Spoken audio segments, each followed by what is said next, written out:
And your stars and stripes, they're not actually stars, ladies and gentlemen. If you zoom in, you're going to notice they are stars of David. Yes, even your stars don't belong to you. The Israelis are happy, excited, elated. This is the best news that they have received.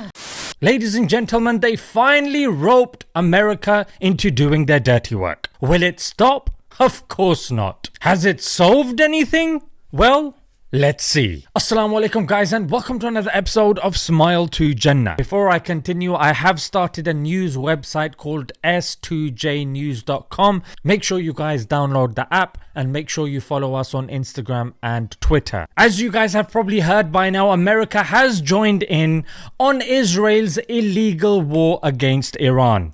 I want to thank and congratulate Prime Minister Bibi Netanyahu. We worked as a team like perhaps no team has ever worked before. And we've gone a long way to erasing this horrible threat to Israel.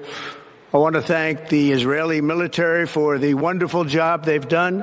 America has sent their bunker busters, which are weapons that are uniquely owned by America that penetrate deep, because the aim was to reach the nuclear facilities in Iran. The three places that were attacked, number one was Fordow, where nuclear fuel is purified. Number two is Natanz, which is the main uranium enrichment site, and number three is Isfahan, where it converts uranium. So for decades, Netanyahu has been beating the drums of war, trying to get America to attack. Even if you see the old tweets of Trump, he was very anti-attacking Iran as well. That was before he took office. Well, that was before Elon Musk told us that he is indeed in the Epstein files. Now that Trump, the one whose main motto it was before getting elected that he is the peace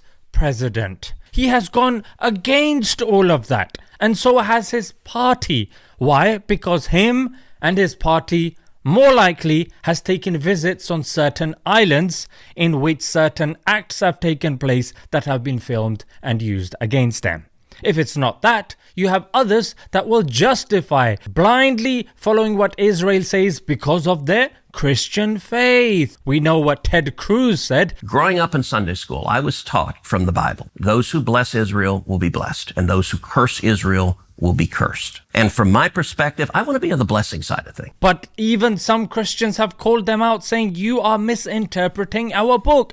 That's not referring to the modern state with its borders and its inhumane policies. But that being said, just like Iraq, now with Iran, Christianity is being invoked. But the reality and the fact of the matter is that the Americans now know, those that were sitting on the fence, that were unsure, that thought that Trump was their only beacon of hope. America first. America first. America first. That indeed they are owned by Israel. Trump is owned by Israel. You and your stars and stripes, they're not actually stars, ladies and gentlemen. If you zoom in, you're going to notice they are stars of David. Yes, even your stars don't belong to you.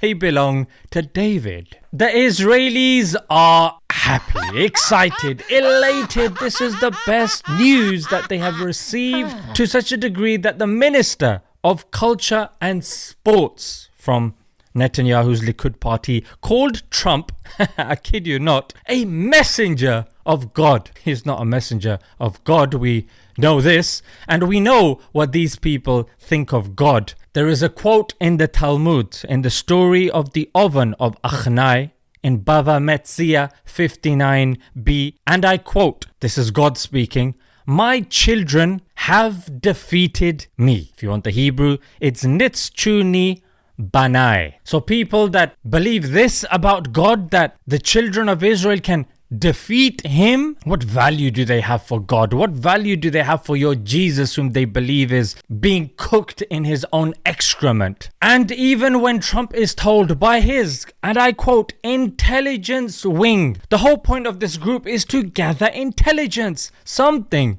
which the president cannot do. But he's putting that to the side. What intelligence do you have that Iran is building a nuclear weapon? Your intelligence community has said they have no evidence that they are at this point. Well, then my intelligence community is wrong. Who's told them that they have weapons of mass destructions, to use the old age term?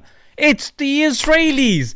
They've convinced this guy to go against his own intelligence wing. Why? Because we said so. Israel Yam Hai, or whatever they say. And just as a passing note, Pakistan, a couple of days ago, nominated Donald Trump for the Nobel Peace Prize because of his bartering of peace between India and Pakistan. The dopey leadership of Pakistan. If they couldn't be more dopey, well, ladies and gentlemen, it is evident. But hopefully they will retract this nomination for Peace Prize. What a joke. Obama had a Peace Prize as well, and he bombed at least 6 Muslim majority countries: Somalia, Yemen, Libya, Pakistan. So what is going to happen now? Have the bombing of these 3 sites wiped out the information that they have about their nuclear program? No. We have heard from the political deputy to Iran's state TV chief, who says that Fordo, Natanz, and Esfahan have been evacuated prior to this attack. We have also heard from another high-ranking Iranian official, Mohsen Rezai. He was a former presidential candidate, and he said that all the sensitive material had been moved from the nuclear facilities. So what's going to happen now? Well, Iran, that was first divided amongst this conservative and liberal class, have now united because they've seen how America, Israel, and the other countries are hell-bent on going against them.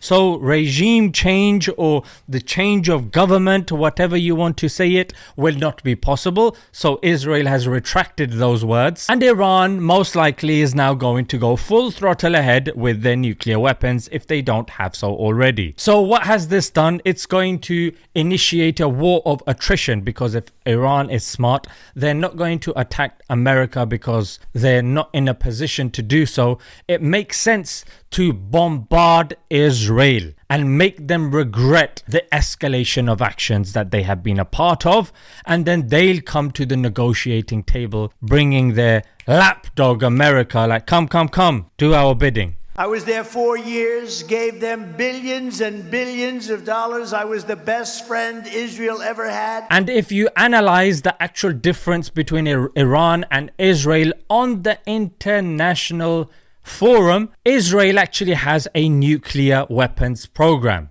What does Iran have officially? A nuclear energy program. There are 21 sites under IAEA safeguards in Iran, none in Israel. There have been 450 inspections in Iran, only 1 in Israel. Iran is part of the Non-Proliferation Treaty, i.e. not to be nuclear armed, and Israel is not. Clearly from the stats, we know who is the threat, who is the danger. Even now, as all of this is going on, Al Jazeera is reporting that at least 70 people are dying in Palestine on average on a daily basis. And these are just the people that are trying to get aid, that are trying to get food from the distribution areas. And Israel officially says we don't have nuclear warheads, but you just need to search up somebody called Mikai Venunu, who was a whistleblower from 1986, who worked at one of the sensitive sites of Israel and blew the whistle on their nuclear program. He was jailed for 18 years, and about 11 or 12 of those years were in solitary confinement. Where's the rights for Mikai Venunu? Why have you not heard his name? Why? Because it's Israel, ladies and gentlemen. If that's not all, the Nuclear Threat Initiative says that Israel has 90 nuclear warheads and they have enough plutonium to build 200 more. So ladies and gentlemen, you've got people like Scott Ritter saying that the attacks of America were the bare minimum. They just did it to save face. Why? Because Trump was trying to broker a deal with Iran and 60 days had passed. That's a long time. Trump had to save face because he's supposed to be the one brokering the deals. It didn't work.